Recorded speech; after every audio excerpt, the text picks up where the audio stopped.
Hello，大家好，我係上炳家居阿青嚇，今日咧要帶大家睇呢度咧係十里銀灘碧桂園匯港半島呢間咧係4間房2個衞生間141平方嘅嚇，大家睇一睇呢度咧佢呢層咧要2家人都係咁大嘅，呢度咧係一個鞋櫃位置，呢個空間咧係屬於業主自己用嘅呢個獨立空間嚟嘅，入嚟睇一睇呢度。業主咧呢度咧佢要係做咗一個儲物櫃，下邊係撈空咗15公分可以擺啲拖鞋啦。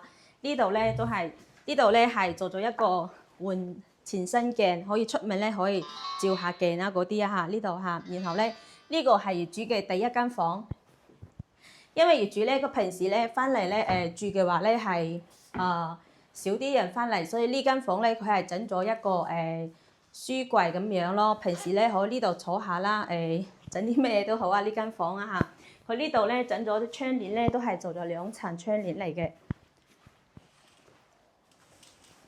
佢嘅牆身咧整嘅係綠綠地嘅嚇，入嚟呢度俾人感覺咧就好清爽嚇，都係好靚，俾人感覺嚇落嚟你話好舒服。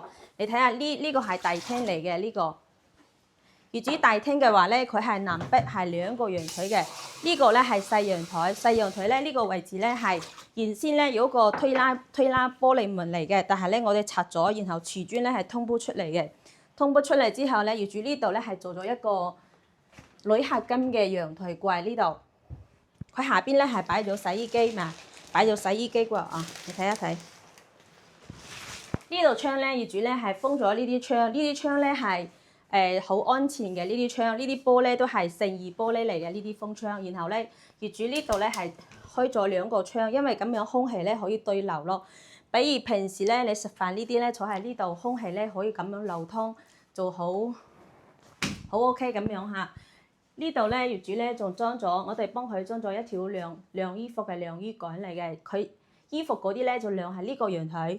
然後呢個業主嘅廚房，何生你好，你好，何生對我哋裝修滿唔滿意啊？何生講真話。我就住過好多間屋㗎啦，最滿意就係呢一間屋，真係冇得頂啊！真㗎，即係我唔係話賣花讚花香，呢度整得我好開心。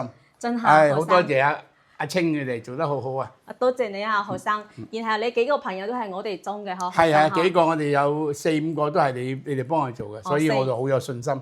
係嘛，何生？反正咧，將來要咩手妹咧，因為我哋都係當地人、本地人，師傅都係本地，你都知道嗬。我哋呢啲師傅咧，要咩手妹咧，係可以隨叫可以隨到嘅，絕對幫你售後嚇。得，無論幾多年嚇，何生。唔該曬你，唔該曬青。我哋繼續睇呢個何生呢間屋嚇，你睇下佢呢度咧整咗一個電視背景嚟嘅，你睇下幾靚呢個電視背景啦。業主買個電視機都好大嗬。呢度咧業主係整咗一個玻璃門。裝咗啲燈帶咁樣嘅話咧，睇落去都係好靚嘅嚇。嗱呢啲咧擺咗 sofa 啦，同埋茶几啊。佢呢個業主咧，佢呢度咧係原先嘅頂咧係未拆嘅，但係呢度咧係加裝咗一個風管機，因為呢個風管機咧係加裝咗之後會好睇好多。如果業主原先嗰啲空調落地嗰啲咧就冇咁美觀嚇。呢個業主窗簾都係整咗2層嘅嚇，同埋呢啲牆身呢啲。都係整過呢啲，都係做嘅藝術又有。嗱睇一睇呢個係一間客房嚟嘅，業主咧係整咗一張尾半床，然後咧係整咗一個衣櫃。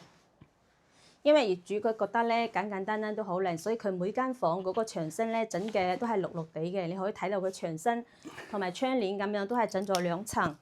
嗱你睇下呢個衣櫃。衣櫃咧呢度咧，我哋因為業主呢度咧係擺咗一個床頭櫃嘛，所以衣櫃呢個位置咧，我哋係開咗一個細門喺下邊。你睇下，唔會擋到嘅嚇，呢個都唔會擋到。睇一睇呢間房，呢間房咧，業主咧佢就利用咗飄窗，利用飄窗嘅40公分拉出1.1米，呢張係尾半床。然後咧業主呢度咧，佢有衣櫃啦，同埋呢個。書台啊，呢個書台整得幾大嘅哦。然後呢間房空間睇落去係非常大嘅。如果業主呢度做個櫃，呢度擺張床嘅話咧，呢間房咧就會顯得比較就係好壓迫。咁樣嘅話，空間咧就會大好多。嚟睇一睇，嗱呢度咧係業主嘅主人房啦。業主咧佢中意呢啲紫色嘅，佢係特特意咧係揾咗啲風水師嚇，佢呢個紫色咧係可以旺到佢嘅，所以咧佢係呢啲牆身整到嘅係紫色嘅嚇，窗簾都係，同埋呢個窗呢啲窗簾呢啲啊，佢原先碧桂園呢度咧仲有一個護欄都係拆咗嘅，然後咧佢裝咗呢啲防蚊紗窗，咁樣嘅話都可以好美觀。你睇下業主呢度可以望到大海嚇，你可以睇下呢個係主人房。呢間係141平方嘅，佢咧呢個主人房咧非常大，呢度咧係有一個沖涼房，呢度洗手間，呢邊咧就係有一個衣帽間，呢個係獨立嘅衣帽間，你睇一睇。呢邊四角咧都係一個窗嚟嘅，呢個四角，然後咧呢度咧係整咗一個儲物嘅，但係佢唔係話整得好高，就咁高就啱啱好，而且咧呢度全部都係衣櫃嚟噶啦。嘛，呢個大衣櫃可以儲到好多物，你可以睇一睇，非常嘅大呵。好啦，如果要裝修嘅朋友咧，可以揾我，我係上餅家居阿青嚇。多謝晒，今日就分享到呢度，多謝。